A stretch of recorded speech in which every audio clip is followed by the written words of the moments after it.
Hello humans, hello humans, back again.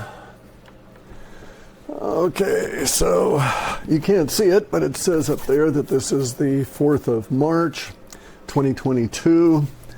We've got a weird kind of a thing going on here. Anyway, this is the dojo. We're going to talk about some source code. Dojo is a place where the way is practiced. And so Do means the way in Japanese, the way to enlightenment. And so you would have Budo, which is the way to enlightenment through contention with yourself. And you have Aikido, which is the way to enlightenment through mind, body, spirit harmony. Again, within the framework of the contention. You have Judo, which is a refinement of Jiu-Jitsu down to the point where it is a pathway to enlightenment, and it's called the soft way. Ju meaning is taken as soft in that connotation. And so this is the Budo, is the overall category, the overall classification, so to speak, of a bunch of different things that we could call martial arts. And you practice your martial art in the dojo, and you train to be better at it, to be more effective, to obtain your goals, etc. You also understand it philosophically. As part of this, you have to understand it from an identity basis, from an intellectual basis, from a hormonal or spiritual or ki basis, and you pursue all of these things within this one setting of the dojo, even if that dojo is ephemeral, metaphorical, or illusionary. It does not matter. It is the set and setting that is produced by the dojo that is the contributory aspect. It adds to the process. So in other words, one may meditate anywhere at any time, but you will find that there is an appreciation of a quality of meditation done under formal circumstances that is lacking when done under informal circumstances. And thus that quality may become appreciated and may become advantageous even to the point of being desirable, and so one may desire to participate in formal meditation for the exact quality that is provided by the formality, the social aspect of it, the combined ki of all the people meditating together in a same setting, etc. Right? There is a place, a set aspect of it, so set and setting in that sense. That refines the process that you're doing there. So you can go on out and practice your martial arts anywhere. I go down on the beach and I can do my rolls and do kata and all of that. But it's different if I go and do it within that formal setting, put on the gi and all of these kind of things. And there is a quality that is imbued in that practice from the place. And so to a certain extent, everyone is sensitive to aspects of set and setting in all experiences. It's not just limited to psychedelics. And set and setting can be and should be qualities that are integral to and integrated into the practice, right? So if you're going to have a dojo, there would be specific reasons, all right? So I'll tell you this up front. There would be specific reasons to do this, really, but basically, no person running a dojo is going to put their dojo right next to a garbage pit. Okay, they're just not going to do it. They're not going to put it right next to a landfill, for a lot of different reasons. However, if you truly were on the path of enlightenment and you accepted only very senior students, there are dojos like that where there's only 4 or 5 people that train together, and that's about it, just limited to this small group. those kind of places do indeed sometimes select specifically disadvantageous settings in order to heighten the set quality of that experience. That's like the top dog level of set and setting nuance, right? That you obtain more from meditating over an open sewer than you'll ever obtain from meditating in any other place that you may encounter. So, you know, the best meditating facility, the best spa, all of these kind of places will never, ever, ever take your meditation as far as going out and deliberately creating a set and setting to meditate next to an open sewer. It's just the way that there are aspects there that it's just the way it works. Anyway, so here we are to talk about Budo and war, because we're in this period of war. And so here it is, the 4th of March, and as I had been predicting some months back, at the third weekend of February, and as we moved into March, we'd get more of the war language coming on out. Well, this is quite predictable. My software picks it up, but it's also quite predictable because we knew that it would involve Russia, right? And the Russians, they don't do shit prior to 1st of March. And why is this? Because in Russia, the 1st of March is taken as the first day of spring. We do it on the equinox here out in the West, but in Russia they use the 1st of March. Now Russia, of course, is a big damn place, and it stretches a long way across the planet. And so you could have increasingly winter-like conditions as you go towards Siberia, even in this advanced spring day of the 4th of March. But it is predictable that the Russians don't do more than skirmishes in initiating things until the first part of spring, right? When they are the active person. They're like any other warfare. So it was stupid of Hitler to invade Russia when he did, because if he got bogged down, which he did, he would end up trying to invade this part of Russia as the winter is setting in, and it was the terrible conditions of Stalingrad, etc., right? That's an aspect of war that we need to understand at a realistic level. As humans here now, you have to understand. Most of us are not in the military. Most of the people that are killed by weapons in war, that is to say they're shot or they're blown up by a tank or whatever, most of those individuals will be in the military. But most people who die in war are not in the military. Most people who die in wars are civilians. Most people that die in wars, therefore, as civilians, they are not dying usually from being shot or blown up. They're usually, most of the civilians that die in war die from lack of food, lack of medical care, lack of electricity, lack of transportation, a lack of something, right? And so your local sewer plant gets blown up.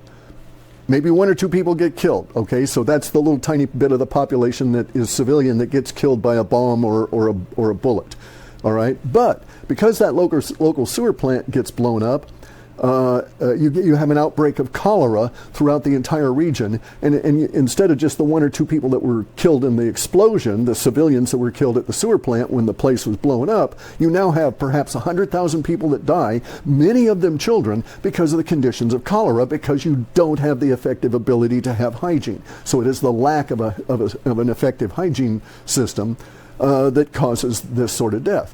And so you have a food processing plant, it gets blown up, the people that are working there get injured and blown up, but what really is the fall-on effect is that you have starvation throughout the region.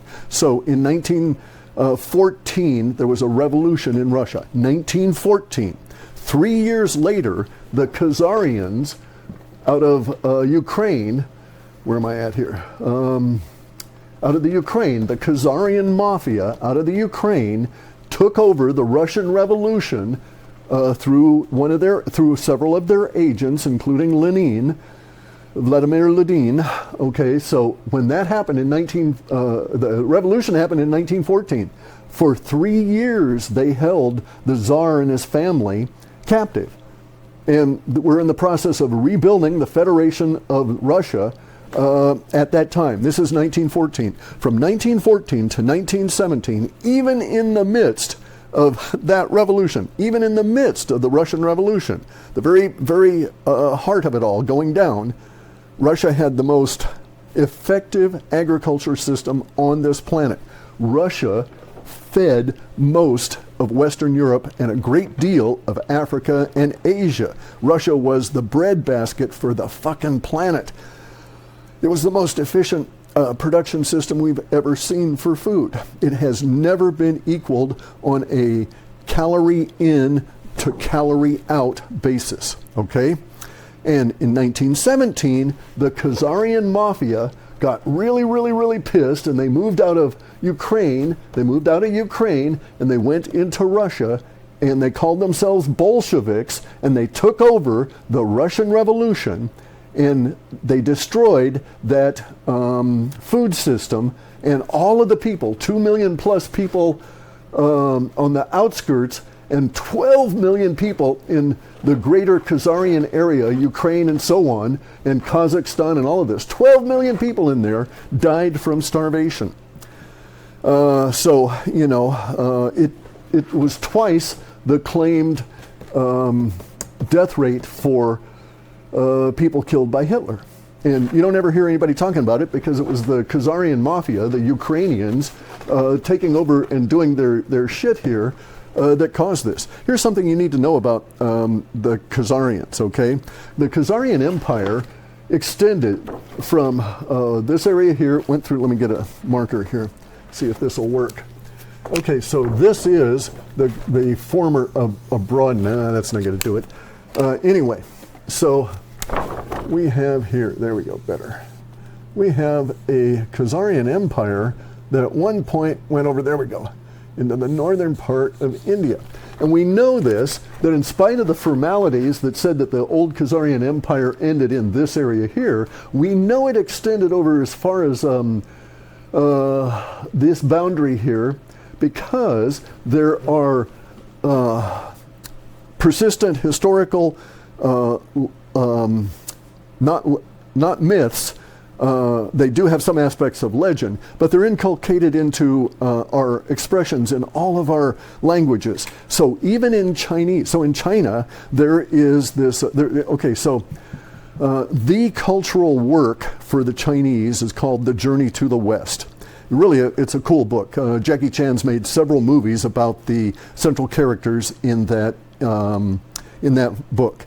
All Westerners should read it if you want to understand the Chinese mind. It doesn't aid you understanding the CCP and those people, but it does aid you in understanding the cultural milieu in which China has arisen to the modern state here. Okay, but even in Journey to the West, there are aspects to this little story here. The Chinese had this phrase, this expression, that you had to watch out for the name stealers. We have that same expression arising from Europe in 800 AD. That was when it was written down in 800 AD. It was written down in Europe. Watch out for the name stealers, don't have anything to do with them, all of this kind of stuff. You're just going to get into trouble. And the name stealers here that are being referenced, and the name stealers referenced in China that goes back even further than that 800 AD. Now, this was written down in 800 AD. They may have had it for 1,000 years before that as part of the heritage in the Oralinda, the Codex Oralinda. This is where I'm referencing it, right? But it's written down in other areas, in other literature. I think even Chaucer wrote had a little bit of an allusion to it. But in any event, so it goes back some period of time. And these are the name stealers, okay? Because the Khazarians were this group. Now in China, they described it as if you go far enough west, you will run into these people that will invite you into their village as a traveler. They will feed you. You will have a nice drink. You have a great night. They put you in the best bed in the inn, and then they kill you. Okay? Then they kill you. They take all of your possessions and they steal your name. Now while you're having dinner with them, and they're getting you drunk and stuff, and they're drugging you up. They were known to really use drugs and be black magic kind of people, right? A lot of black magic is associated with the ability to know how certain drugs will affect the mind, et cetera, and you can introduce them into food. So mostly a lot of magic per se is dealing with drug states for the mind. That aside, the Chinese had the understanding that if you went there, they would get your story. They would steal your name and your story. And so the Khazarians were known by the Chinese, and so, but it was known on both sides. So if you were over here and you were going to try and do business with the Chinese and you went through there, you might run into one of these groups of the Khazarians that would kill you after learning everything they could about you. They would steal your story, then they would go to China, pretend to be you, make the deal, and then go back, and the deal never happened. So they're fucking both sides, really. That was the thing, right? These were truly evil people. Now, both sides of the trade equation understood that there were nasty people. And in the Codex Oralinda, they're described as being to the east, and the Chinese are describing them as being to the west. Aha! Anyway, so here we are in our current war. All right, and so in our Budo at the moment, we're discussing the active war that's ongoing, but it's not really a war. They're trying to make it a war in the United States, Britain, France, all these places that are controlled by the Khazarian mafia, right? Politically, because that's what they've done. They've stolen lots of names, and they've inculcated themselves all over the fucking planet as a hidden control mechanism. Now, so... all right, so it gets really tricky, and you have to be careful about all of this because you'll get not only lost in the weeds of all of it. The history is fascinating, but you have to be careful because you'll fall into traps that have been set by the Khazarians. All right, so the Khazarians were a nomadic people that are descended from the Mongols that interbred with people and had a particular phenotype. Now, this particular phenotype, with this clan of the Khazarians, was in a real bind at one point because they were trapped between the Byzantine Empire, which was also the Holy Roman Empire, and they were trapped between Turks in the rising Ottoman Turkey Empire. And they had a big problem. They couldn't go and deal with the Turks without fighting with the Holy Roman Empire. They couldn't deal with the Holy Roman Empire without fighting with the Turks, so they were squeezed. So they decided to claim that they were Jews, and so they couldn't be Christian, they couldn't be Muslim, but they wouldn't be fucked with by either of them. But the fact is that the clan here was not descended from Shem through Judah. Right? I mean, it's not descended from that line biblically. So these people at that time were 3%, 4% of a larger population in this region in here that was related to them by clan. So they were related to the Germans, the Poles, etc., because they'd been interbreeding for some period of time.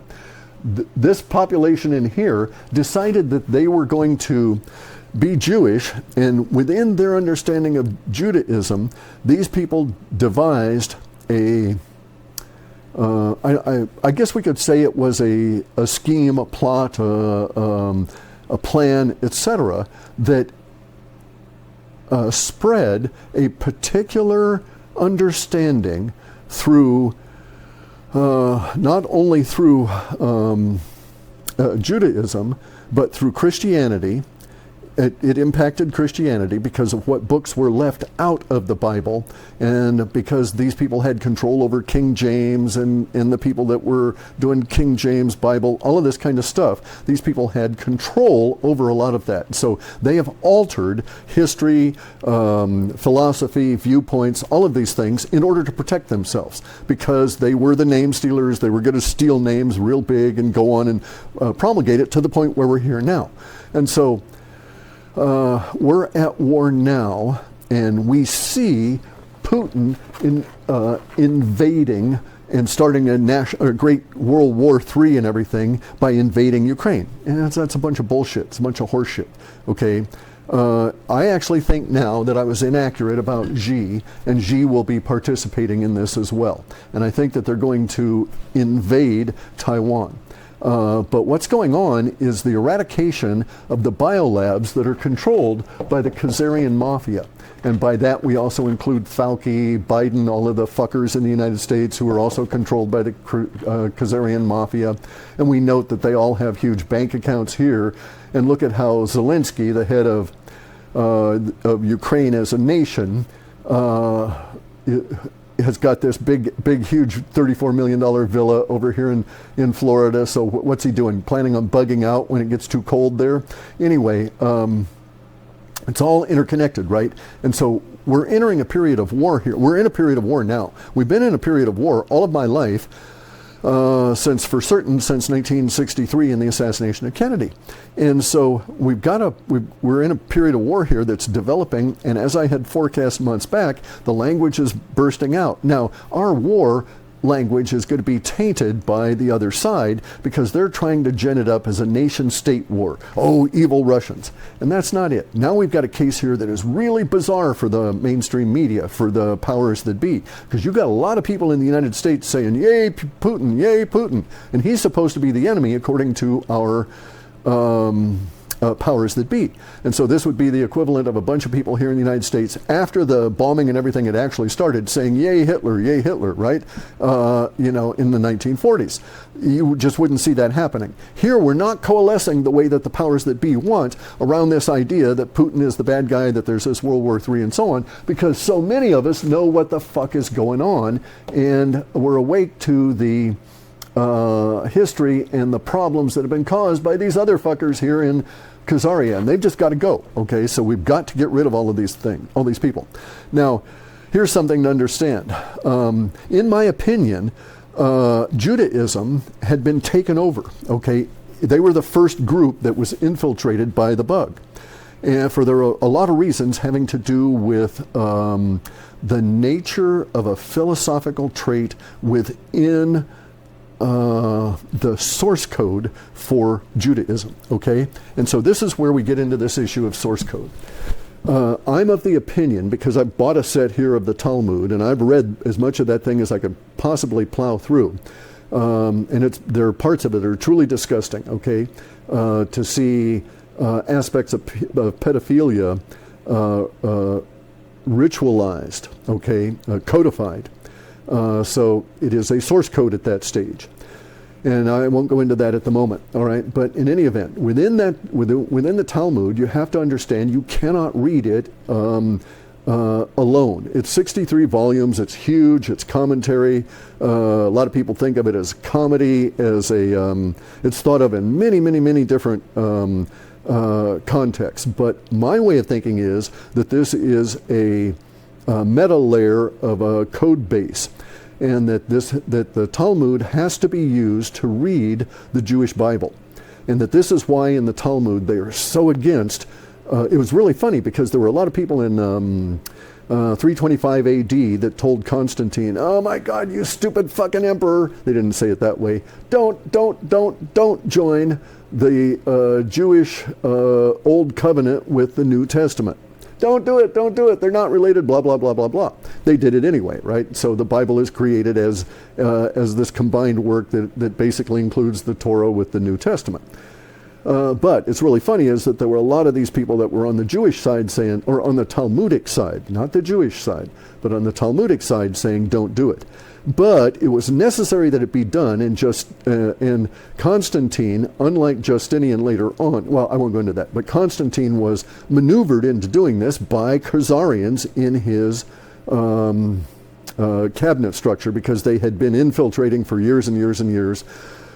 As I say, for at least 6,000 years, they've been, the people that have been involved with all of this Khazarian stuff have been involved in this deep death cult that I frame as space alien influence, right? Anyway, though, so we have here the Talmud as a meta layer that is floating above, and you read the text of the Jewish Bible through the lens of the Talmud to understand this other massive layer of knowledge that can be gained from doing so. Now, this is not something most people are going to want to do for lots of reasons, because it gets you into some really seriously dark shit. But it gets even worse than that, or it is even more magnified than that, because there's this thing called the Zohar, and it is part of the Jewish Kabbalists, okay? And this is from where we get the Cabal, right? But the Kabbalists are, they're like, so the Zohar has to be used as a lens to move and magnify and cite, as in terms of position effectively, the Talmud, so that you can read the underlying stuff with an understanding. So for instance, in the Zohar, as well as in the Talmud, if you know how to look at it, seeing it through the lens of the Zohar, they're talking entirely about space aliens. The Zohar entirely talks about the Elohim, which is the plural of the people that came down from the sky. And when the people that came down from the sky showed up in their spaceships, which were called Roch, which is the Hebrew word that we translate as Holy Spirit, that was translated as Holy Spirit by the King James Bible fuckery. When you translate that word, it means spaceship. It means spaceship that will float over water, because they had another kind of spaceship that floated over land but didn't float over water. So there was that distinction there. And you notice how water has to be understood, the references in the Bible to it, the multiplicity, the actual numeracy of the Bible. Every time that a certain phrase is repeated and so on, there are meanings that can be extracted through the Talmud back up into the Zohar. The Zohar does not discuss God as Christians and everybody would understand it. This understanding is a lens discussing what happened to humanity when these fuckers, the Elohim, showed up. Individually, they were an Eloha, okay? And we see variants of the word Eloha in Aloha and all of these other words all throughout the planet that mean different things, but we have the same phenomes and the same connection or thread to a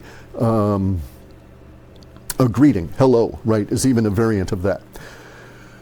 Because you were supposed to do specific greetings, and the Zohar tells you about that. You can't just go and talk to these Elohim. If you see them out on the road, you get shit. These are so it's very much like basically non-structured clothing, carrying a wooden spear, a Native American having to approach a conquistador, right? You had to do that shit with respect, because these guys could reach out 4 or 5 feet with their steel sword and slice your head off. And as you stuck your wooden spear towards them, they could break that with their steel swords, right? So you had to deal with these people in a specific way. You couldn't walk on up to them and say, "Hey, Joe, what's happening?" Right? Same thing with the Eloha.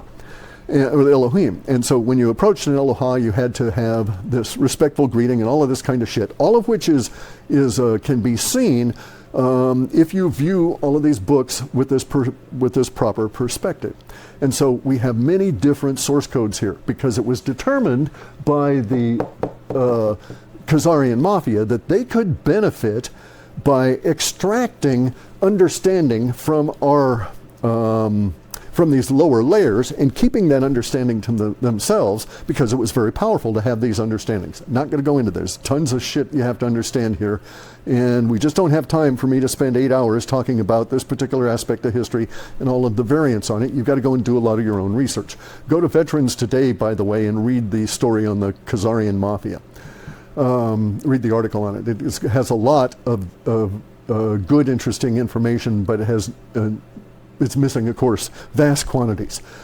You can read about the name stealers if you look for them in that language. You can read about them in the Codex Oralinda. You can read about them in Chinese literature. They're talked about in Siberian and Russian literature. So the name stealers is a clue, right? And so we see these clues about all of this through our own source code that tells us how to watch out for these things. But part of our Khazarian Mafia here has been to destroy the culture through which that source code is promulgated generation after generation after generation.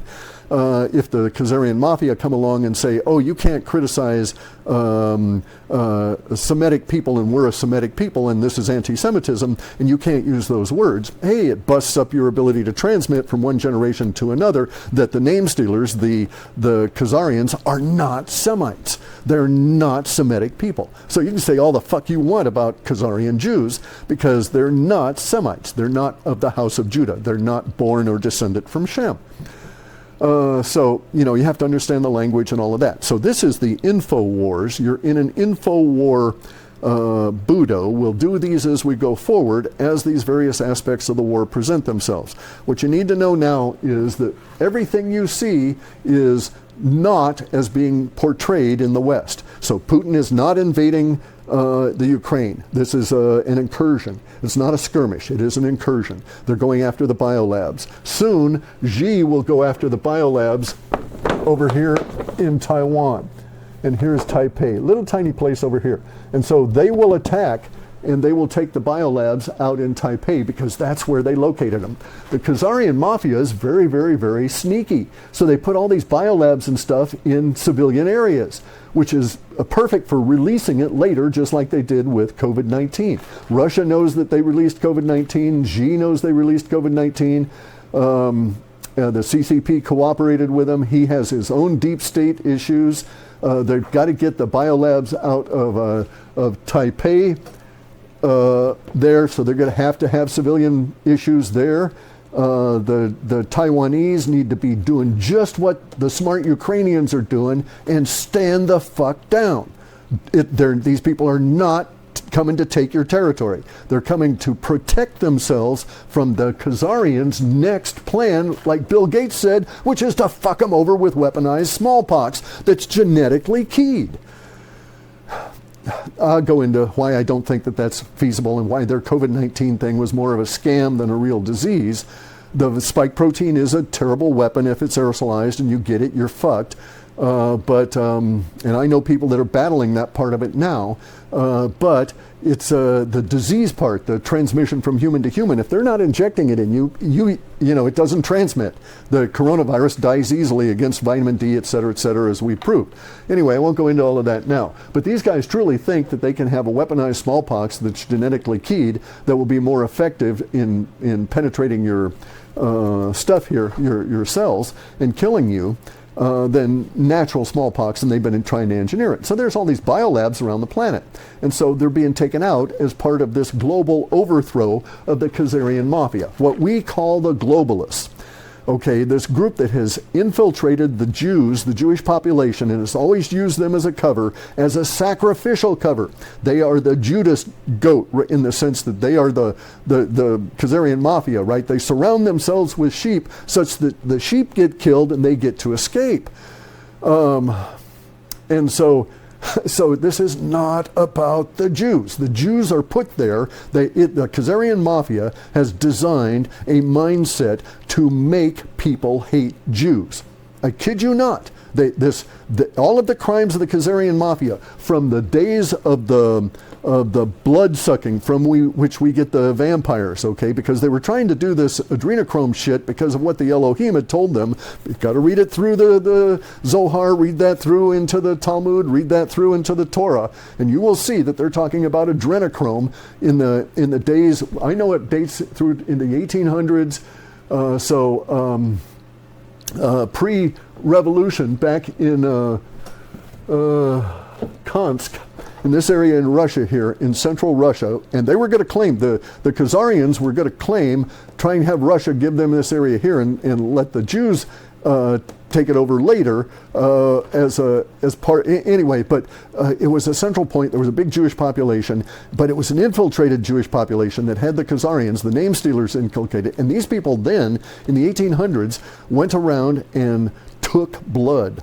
And it set up this whole thing about vampirism and all of this kind of stuff, associating it in early 1800, may have even been earlier, it might have been in the 1700s, that it actually really began, and then it became inculcated in the 1800s, to the point that there was this legend about blood-sucking Jews. Now, ultimately, they converted that idea over to the idea that these people were avaricious and blood was translated over to currency. So there's all of this language fuckery that goes on with these people, with the name stealers. Okay, but let me tell you that the Jewish population is not, as I say, they're there as a sacrifice. They're there for you to hate so that you don't ever get at the Khazarian mafia that's infiltrated them, that has taken them over the way they've taken over the Biden White House and all of that kind of shit, right? So this is why if you send me emails and stuff and you're hating on Jews, you can just go fuck yourself. You can just go fuck yourself. You're wasting my time. In fact, I have filters on my email because I can code. I know source code, and so I write source code that looks for these words, and I never even see your emails. So if you've got words in there that are anti-Jewish, I'll never see it. It'll kick you right on out. So anyway, let me get on with this. I got to go and get stuff done here. So here's where we're at now. Putin's going to take out the 11 or 13, I think. There's 13 biolabs in here that have been paid for by our big pharma, by DOD and all of this. This is great because this is going to just rape them of vast quantities of money as these things are destroyed. Then Putin's going to go away. He's going to leave the Ukraine. They're going to have a nice talk with Ukraine. They're going to talk about Zelensky and what needs to be done with him and all of his ilk, and they're just going to go away. This will take a long time. We're going to have a similar situation that will occur in Taiwan, okay, with Xi. Now this is going to be just the knife in the guts there for the globalists, for the Khazarian mafia, especially here in the West. Because what the fuck are they going to do? They're saying that they're standing with the Ukrainians against the evil Russians. Are they going to stand with the Taiwanese against the evil Chinese? Especially when Biden is owned, when he has a big goddamn stick up his butt? Now also, look how Xi doesn't have any fucking thing to do with Biden. So there's alignments going on here.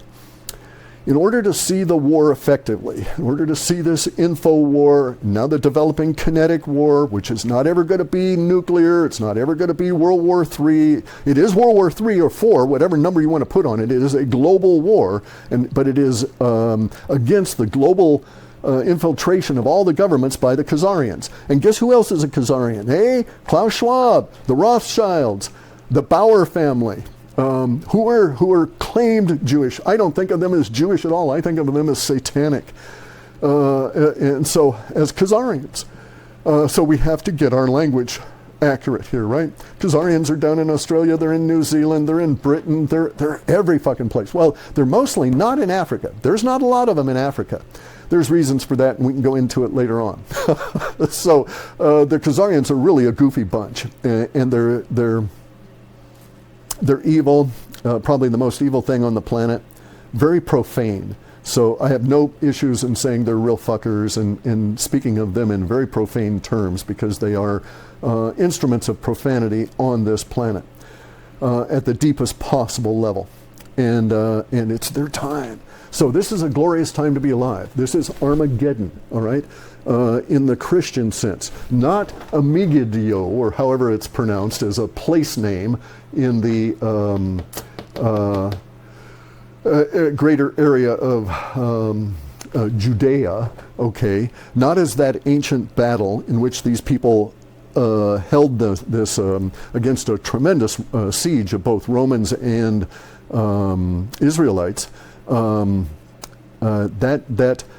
not speaking of it that way. We're speaking of Armageddon in the sense of the great revealing. This is the opening up of all of the secrets. This is the apocalypse. It is our revelation. We're living in the times of revelation. And we're going to see all of this shit revealed. This is secrets revealed on a massive level. So now, getting back to a certain amount of practicality here. Martin Armstrong has a computer that he calls Socrates. Now, he never discusses his software or any of that. He calls it his computer.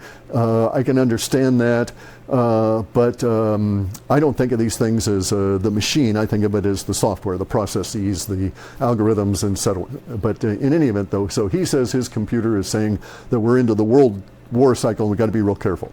I agree, we've got to be real careful. Shit can go wonky really bad. if, for instance, the Khazarians were actually in charge here in the United States, they could push a button and nuke Russia, and all this would be good for them because then the Great Reset would happen, and so all of that, and they would have the cover of this world war because they're demonizing Russia as the great evil. Now they've got a real problem because so many of the people in the United States now are anti-Biden, that we're awake, we understand, that we're telling others, Putin's not a bad guy, this is what's going on. It's they paid for all these biolabs right there to engineer a Slavic specific form, and these are the Slavic people, the Russo-Slavic Finn peoples, to engineer a form of smallpox that would kill them all off. And so they're just protecting themselves, just as the Chinese are protecting themselves against the biolabs in Taiwan. And so we're telling people this, we're getting the word out, that what you see on that fucking news is a cover for these bastards here. And no, they're not damn Jews. They're Satanists, okay? They are truly evil motherfuckers pretending to be Jews. And I get really pissed about that, name stealing. Anyway, guys, so this is where we're at with the war. Martin Armstrong says we're going to go into World War III. I think we are in the war, whatever number you want to put on it. It is global. It'll go on for a long time, but it won't be like any other war you've ever seen because it's not going to be nation state versus nation state. And we're not having nation state versus nation state now with the incursion of the Russian forces into the Ukraine cesspit. This war is going to go on for 18 years. It'll peak over the course of 23, 24, and 25. But it's not going to be throwing nukes at each other. It's not that kind of war. This is going to be an entirely different sort of thing. We're going to have a huge burst of information come on out over this next year that is going to just be vastly altering of the information landscape. And then we'll have much more come out in 23, 24, and 25 that will be the details that will backfill all of the stuff we're going to be given this year. And so over these next few years, we will dive head first into this new information war as we rebuild humanity and planet Earth. And so I'm here to say that I've got nothing in any of my data that says we got nukes flying around or any of that. I know the deeper levels of what's going on because I read code. I can code. In fact, I'm doing code now. Getting into Lisp in a serious way. That's why the parentheses around the source code. But because I can go deep in the source code, I'm not worried about that aspect of it. I am very worried about people dying in this war as civilians from lack of electricity, lack of food, lack of medicine, lack of transportation, lack of water, and so on, right? And so there's something to note. We don't have people in the Ukraine right now dying from lack of electricity. That attack on the nuke plant was nowhere near the actual operational nuke plant. It was at the administrative building where the Khazarian mafia had put their fucking tanks that were shelling the Russian tanks. Okay, so they wanted it to look like the Russians are the bad guys in doing this stuff. So they're going to set up all of these false flag kind of episodes to try and sucker the Russians into this. Putin's smarter than that. And he's just going to keep out hammering that information. And there's people like myself out here that are hammering out this information continuously. Even though I've got a lot of stuff to do, and it's very terrible times for us. We're in grief, all of that kind of stuff, bereavement. We have to get this information out because we're in war, and it is necessary that people understand and not freak out about this, and they get on the right side of the alignment here, right? And so, in my way of thinking, Putin's a righteous dude, and he's a judoka, and he walks his talk. Just like Trump, he walks his talk, okay? Nothing duplicitous, nothing false or phony about either of these individuals. So we'll see about Xi. If they go on in and then withdraw, hey, stand up dude, and he's apparently been reverse of name stealing. His name had been corrupted by the Khazarians in China. And here's something else to know, right? The Khazarians took over the Russian Revolution as the Bolsheviks, and it became communism. The Khazarians instituted Mao's revolution and supported Mao and paid for Mao's revolution that took over China. So anyway, that's it. That's it for the dojo. Clean up the mats as you leave. Somebody's got to sweep, and do the air freshening. A lot of us have been sweating in here. Turn on the fans, get the heat set up, and we'll see you when we next see you.